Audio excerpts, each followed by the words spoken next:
இயேசுவில்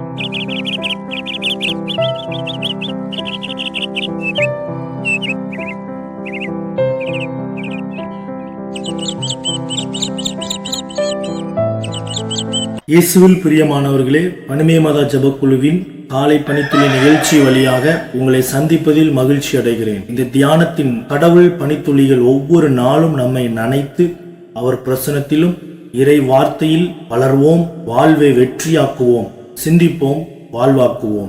ஆமென். ஆண்டவராய் இயேசு கிறிஸ்துவின் நாமத்தில் OLS சார்பாக உங்களை சந்திப்பதில் பெரும் மகிழ்ச்சி அடைகிறேன். இன்றைய தியான வசனம் 2 அரசர்கள் 4வது அதிகாரம் 27வது வசனம். அப்பெண் மறுமொழியாக, ஆம் நலமே என்றார். பிறகு அவர் மலையில் இருந்த கடவுளின் அடியவரிடம் வந்து அவர் காலடிகளை பற்றி கொண்டார். அவரை அப்புறப்படுத்த கேயாசி அருகில் வந்தபோது, கடவுளின் அடியார், அவளை விட்டுவிடு, ஏனெனில் அவளது உள்ளம் துயரத்தில் ஆழ்ந்துள்ளது, ஆண்டவர் அதை எனக்கு அறிவிக்காமல் மறைத்து விட்டார் என்றார். ஆம், என் அன்பு சகோதர சகோதரிகளே, இன்றைய தியான திட்ட பகுதியில் 2 அரசர்கள் 4ஆம் அதிகாரம் 21லிருந்து 27ஆம் வசனம் வரை தியானிக்கின்றோம். இந்த சூனமிய பெண் கர்த்தருடைய ஆசீர்வாதத்தை எலிசாவின் வார்த்தை மூலம் குழந்தை பெற்றுக்கொள்கிறாள்.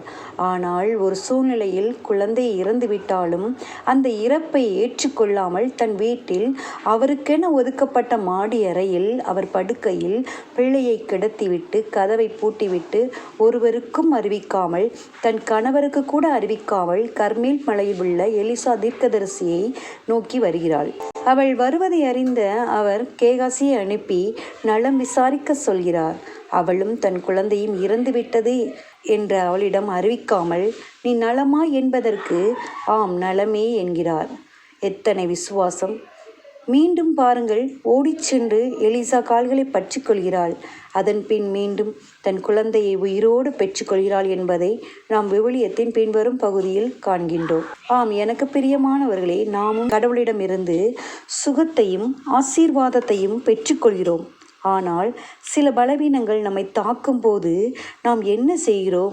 நம் வீட்டாரிடமும் பக்கத்தில் இருப்பவர்களிடமும் புலம்புகிறோம். நாம் யாரிடம் முதலில் அறிக்கை செய்ய வேண்டும்? ஆண்டவராய் இயேசு கிறிஸ்துவிடம் அறிக்கை செய்யுங்கள். சூனமிய பெண்ணை போல் விசுவாசத்தோடு மனம் தளராமல் விசுவாசத்தை அறிக்கை செய்து நாம் பெற்றுக்கொண்ட சுகத்தையும் ஆசீர்வாதத்தையும் மீட்பையும் நாம் பற்றிக்கொண்டு இந்த இறுதி நாட்களில் இயேசுவின் வருகைக்காக ஆயத்தப்படுவோம்.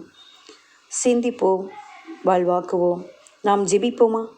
எங்கள் அன்பின் பரலோக பிதாவே, அப்பா, அந்த நாளை தந்த கிருபைக்காய் உமக்கு நன்றி செலுத்துகிறோம்.